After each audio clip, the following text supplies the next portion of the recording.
It's economic too. There is an issue with being egalitarian, making sure everybody gets health care.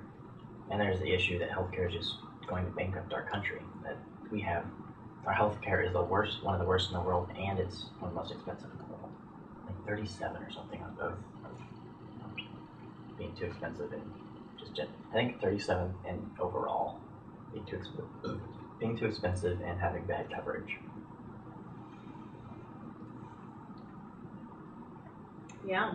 Oh, I'd like to get the list of the other 37. Really going downhill on everything. I wonder what it was like 10 years ago. I bet you could do a lot of charts and show how under conservative presidents, certain indicators. Well, we're building up to why he really needs to make a great speech on Tuesday, right? Okay. He's making a big speech. So healthcare is a huge deal, rare opportunity. We've blown it in the past.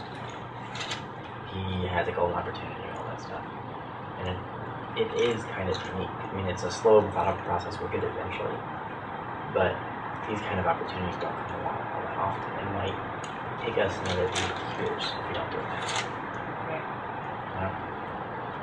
It might take us 12 years. We might have to go through another Republican president first. What if McCain got elected? Would we still have healthcare reform? Right, that's scary. We certainly wouldn't get Republicans. See, I can almost see us kicking Obama not getting reelected, because we are on that president-hating bandwagon. You know, like, well, not president-hating, but government-hating, right? Mm-hmm. I think slowly, I think people are, in some ways, having like post-traumatic stress. Like, as a country, we're having post-traumatic stress because we're reacting to things that are in the past that should be behind us, really. If they're going to be behind us, they should be behind us. But we're kind of it's going to get worse. People are going to scrutinize this government. You know, people are really paying attention to the Obama administration. Because I think at first, I think when Bush was in office, people were trying to pay attention. And then, what did we get? We got a bunch of lies, a bunch of, like, secrecy. You know, it's almost like the government did a pretty good job of they were, like, bullying the American people. You know, to some extent. Because we weren't hearing shit. And then Americans who have been kind of comfortable for a while, or had been pretty comfortable for a while, right? Like, they've done pretty well in the 80s, they did pretty well in the 90s, you know, so they did pretty well in the 70s and the 60s, right? We've been doing pretty well since World War II. Mm-hmm. Americans aren't used to, we did have that period in the 60s with Vietnam, and people did react to that, but you know, even the 60s, people had 70s, 80s, 90s, you know, now the new century, to be comfortable. People haven't really had to really worry about money for a long time, or for a while, like really worry, right? Most people are middle class or whatever. We haven't really had to, and then if you're middle class and you're getting health benefits, but I think especially with what just happened with AIG and all of the you know, the housing issue, you know, people losing their homes, I think people are slowly slipping back, and I think it's freaking people out. It's freaking me wild. So people are getting like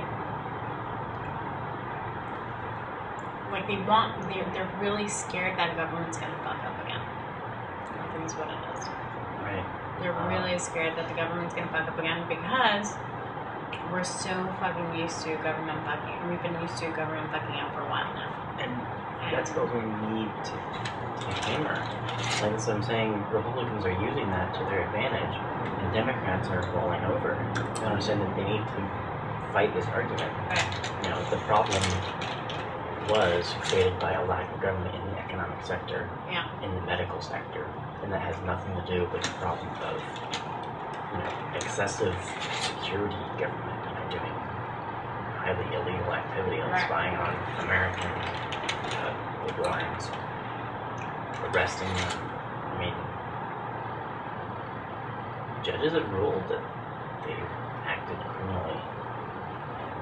For example, arresting people. They would arrest American citizens using something that I can't remember what it was called, but basically they were trying to argue, oh, this guy's a flight risk, and that is what gives us the right to arrest him. Yeah.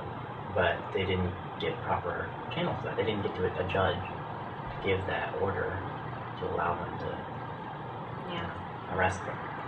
It's Tuesday. I know. Crazy. It's Tuesday, you can make that. So it's really important. It takes a long time, right? Gold opportunity. Then he said we need to have it in for recess. What does that mean, recess? August recess. The senators all go away for a month. They go home. I mean, it makes sense that it's like their break, their vacation. They go home.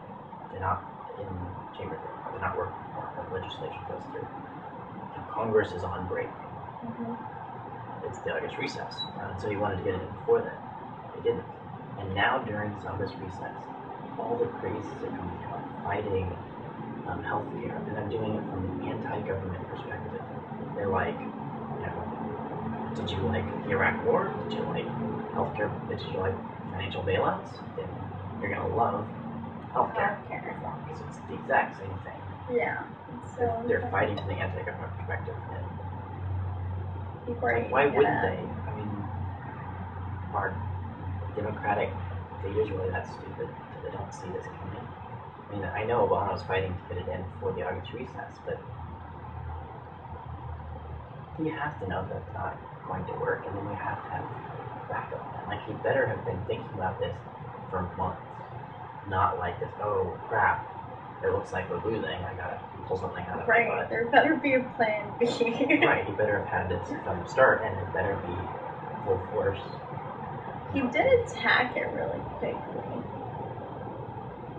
Right, but his popularity is felt because he doesn't understand properly how to really attack things that are popular.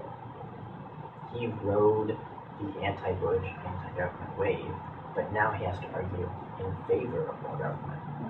And he hasn't done that very well. He hasn't made cases very well. He's made personal things we all know are problems. Yeah.